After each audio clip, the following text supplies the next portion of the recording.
শিক্ষামন্ত্ৰী ৰণোজ পেগু ডাঙৰীয়া কৈছে যে কাইলৈ মেট্ৰিক পৰীক্ষাৰ ৰিজাল্ট দিব বুলি যেহেতু কাইলৈ মেট্ৰিক পৰীক্ষাৰ ৰিজাল্ট দিব তো এতিয়া তোমালোকৰ সেবা ৱেবছাইটটো ক্ৰাছ হৈ গৈছে তো তোমালোকে সাৰ্চ কৰি এটা চাব পাৰা যে তোমালোকৰ সেবা ৱেবছাইটটো কাম নকৰা হৈ গৈছে গৈ যেহেতু কাইলৈ মেট্ৰিক পৰীক্ষাৰ ৰিজাল্ট দিব তো এতিয়া বহুত ষ্টুডেণ্টছে ভয় খাই আছে যে কাইলৈ মেট্ৰিক পৰীক্ষাৰ ৰিজাল্ট নাপাব নেকি যেহেতু তোমালোকৰ ৱেবছাইটটো একো কাম নকৰা হৈ গৈছে গৈ তো তোমালোকে কেনেকৈ ৰিজাল্ট চাব পাৰিবা আৰু ৰিজাল্ট চাওঁতে কি লাগিব কোনটো ৱেবছাইট বেষ্ট হয় আৰু লগতে কোনটো এপ বেষ্ট হয় তো গোটেইখিনি কথা আমি এই ভিডিঅ'টোত আলোচনা কৰিম তো ভিডিঅ'টো তোমালোকে সম্পূৰ্ণ চাই থাকিবা তোমালোকে টেনচন কৰিবলগীয়া একো কথা নাই বহুত কিটা ৱেবছাইট আছে য'ত তোমালোকে নিজৰ ৰিজাল্ট চাব পাৰিবা তো এতিয়া আমি ৱেবছাইটখিনি ডিছকাছ কৰিম তো কিনো ৱেবছাইটত তোমালোকে নিজৰ ৰিজাল্ট চাব পাৰিবা ফাৰ্ষ্ট ৱেবছাইটটো হৈছে sebaonline.org সেকেণ্ডটো হৈছে result.shiksha ৱেবছাইটটো হৈছে assam shiksha নেক্সট indianresults.com তাৰ পিছত আহিব তোমালোকৰ jagranjosh.com তাৰ পিছত তোমালোকে 6 নম্বৰটো চোৱা schools9.com indianexpress.com assamresult.in assamjobalerts.com next তোমালোকে চোৱা 10 নম্বৰটো vidavision.com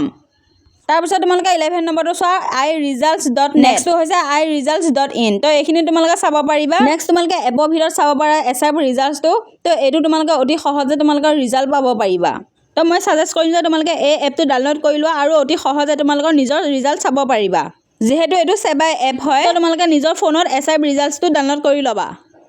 তো এতিয়া বহুত ষ্টুডেণ্টছে কনফিউজ হৈ আছে যে ৰিজাল্ট চোৱাৰ সময়ত কি প্ৰয়োজন হ'ব তো তোমালোকৰ ৰিজাল্ট দিয়া সময়ত তোমালোকৰ ৰোল আৰু নংটো লাগিব আৰু লগতে ৰেজিষ্ট্ৰেশ্যন নম্বৰটো লাগিব তো এইখিনি তোমালোকে লগত ৰাখিবা আমাৰ এই ভিডিঅ'টো ভাল লাগিছে লাইক কৰি দিবা আৰু লগতে তোমালোকৰ বন্ধু বান্ধৱীলৈ শ্বেয়াৰ কৰি দিবা আৰু মষ্ট ইম্পৰ্টেণ্ট আমাৰ এই চেনেলটো ছাবস্ক্ৰাইব কৰি থৈ দিবা ফৰ ৰিয়েল এণ্ড ফাৰ্ষ্ট ইনফৰমেশ্যনৰ কাৰণে